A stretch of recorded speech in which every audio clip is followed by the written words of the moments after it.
కేసీఆర్ గారు, నేను ఒకసారి జ్ఞాపకం చేపిస్తున్నా, కేటీఆర్ కొడుకు కూడా చెప్తున్నా, హరీష్కు చెప్తున్నా. ఎందుకంటే నిన్న మొన్న వాళ్ళ మాటలకు హద్దులు లేవు.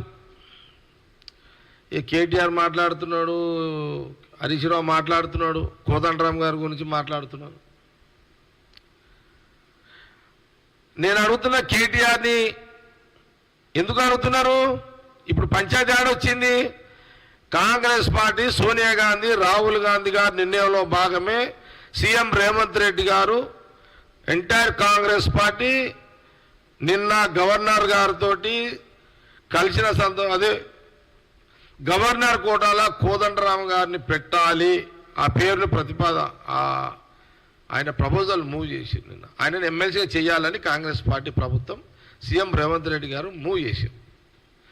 ఇక నిన్న నుంచి కేటీఆర్, హరీష్ రావు మాట్లాడుతున్నారు, కోదండరామ్ గారి గురించి వ్యతిరేకంగా మాట్లాడుతున్నారు.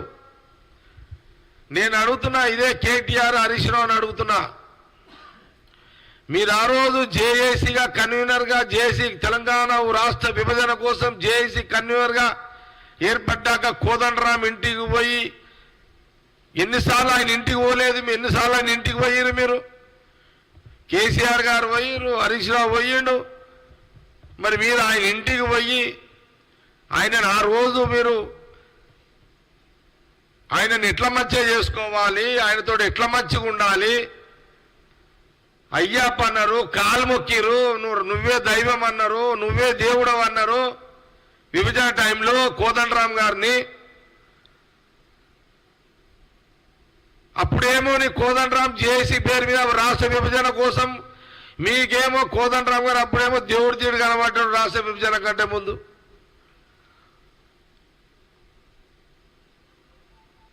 విభజన అయ్యేంత వరకు, మీరు గవర్నమెంట్ వచ్చేంత వరకు కోదండరామ్ గారిని మీరు చెయ్యి వదలలేదు, ఆయన కాళ్ళు కూడా వదలలేరు మీరు.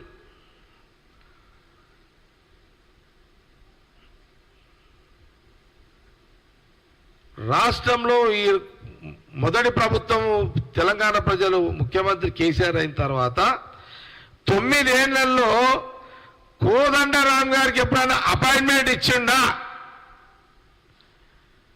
నేను కేటీఆర్ని, హరీష్ రావు ముందు అడుగుతున్నా, మీ 9 ఏళ్ల కాలంలో కోదండరామ గారికి మీరు ఎప్పుడైనా అపాయింట్మెంట్ ఇచ్చి జేఏసీగా మీరు రాష్ట్ర విభజన కోసం చాలా పెద్దన్న పాత్ర పోషించారు.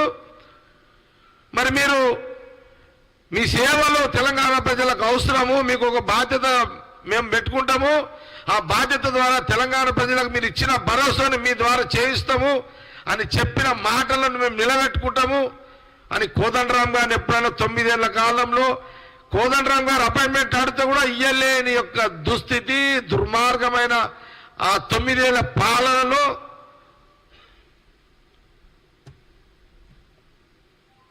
మరి ఏమైంది? 9 ఏళ్లలో ఏం జరిగింది? ఈ 9 ఏళ్లలో మరి ఎప్పుడు కోదండరామ్ గారి గురించి నోరు మెదపని కేటీఆర్, హరీష్ రావు, నిన్న ముఖ్యమంత్రి రేవంత్ రెడ్డి గారు గవర్నర్ కలిసి మాకు కోదండరామ్ గారిని, మా తెలంగాణ భీష్ముడు కోదండరామ్ గారిని గవర్నర్ చేయాలని కోరడానికి వెళ్తే ఎమ్మెల్సీగా